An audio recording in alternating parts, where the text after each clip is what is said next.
Nombre, chapitre 19.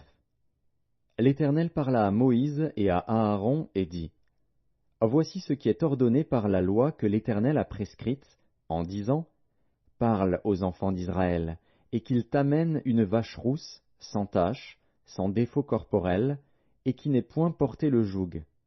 Vous la remettrez au sacrificateur Éléazar, qui la fera sortir du camp, et on l'égorgera devant lui.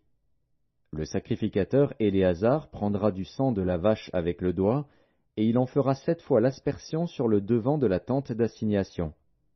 On brûlera la vache sous ses yeux. On brûlera sa peau, sa chair et son sang, avec ses excréments. Le sacrificateur prendra du bois de cèdre, de l'hysope et du cramoisi, et il les jettera au milieu des flammes qui consumeront la vache. Le sacrificateur lavera ses vêtements, et lavera son corps dans l'eau. Puis il rentrera dans le camp, et sera impur jusqu'au soir. Celui qui aura brûlé la vache lavera ses vêtements dans l'eau, et lavera son corps dans l'eau, et il sera impur jusqu'au soir. Un homme pur recueillera la cendre de la vache, et la déposera hors du camp, dans un lieu pur. On la conservera pour l'assemblée des enfants d'Israël, afin d'en faire l'eau de purification. C'est une eau expiatoire.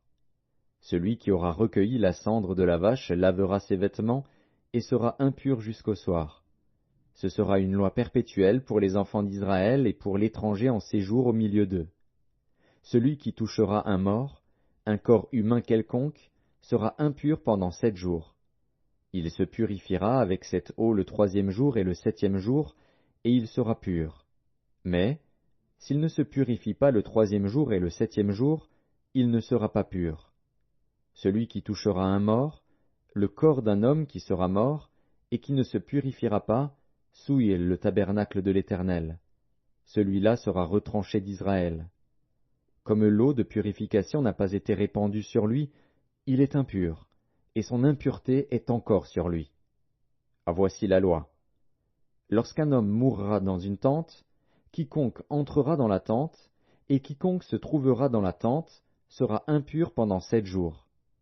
Tout vase découvert, sur lequel il n'y aura point de couvercle attaché, sera impur.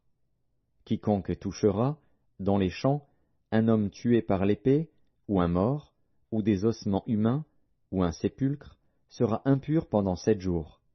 On prendra, pour celui qui est impur, de la cendre de la victime expiatoire qui a été brûlée, et on mettra dessus de l'eau vive dans un vase. Un homme pur prendra de l'hysope, et la trempera dans l'eau. Puis il en fera l'aspersion sur la tente, sur tous les ustensiles, sur les personnes qui sont là, sur celui qui a touché des ossements, ou un homme tué, ou un mort, ou un sépulcre. Celui qui est pur fera l'aspersion sur celui qui est impur, le 3e jour et le 7e jour, et il le purifiera le 7e jour. Il lavera ses vêtements, et se lavera dans l'eau. Et le soir, il sera pur. Un homme qui sera impur, et qui ne se purifiera pas, sera retranché du milieu de l'assemblée, car il a souillé le sanctuaire de l'Éternel. Comme l'eau de purification n'a pas été répandue sur lui, il est impur. Ce sera pour eux une loi perpétuelle. Celui qui fera l'aspersion de l'eau de purification lavera ses vêtements, et celui qui touchera l'eau de purification sera impur jusqu'au soir. Tout ce que touchera celui qui est impur sera souillé, et la personne qui le touchera sera impure jusqu'au soir.